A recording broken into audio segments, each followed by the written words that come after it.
جانم. ببینید آقا، من فکر میکنم که دیگه نمیتونم با ایشون زندگی کنم. ایشون سواد ندارن. آخه شما فکر کنین هنوز به جای امضا انگشت میزنه پای برگه ها. عجیبه. تصور کنین که بیسوادی میتونه چه تبعات منفی رو در اجتماع برای یک شخص داشته باشه. بله حق با ایشونه به نظر من. بیسوادی تبعات بسیار زیادی داره. مثلا شما نمیتونید شغل پیدا کنید. این شغل دارم من. باشه، ولی حقوقتون پایینه. من خوبه در اومده. ولی به هر حال زیر دستی.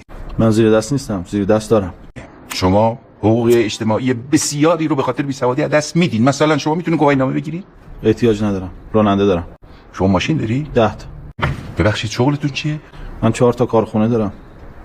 17 تا مرکز تجاری تو شهرهای مختلف دارم. 10,000 نفر آدم برام کار میکنن. همه تا کمر جلوی من خم میشن. خب من هرچی فکر میکنم ببینم این شور احتیاجی به سواد نداره. شما خانم لطف کنی موقع رفتن یه 30 جلسه از منشی وقت بگیرین برای روان درمانی. آقا ببخشید خانم وقت شما رو گرفتم.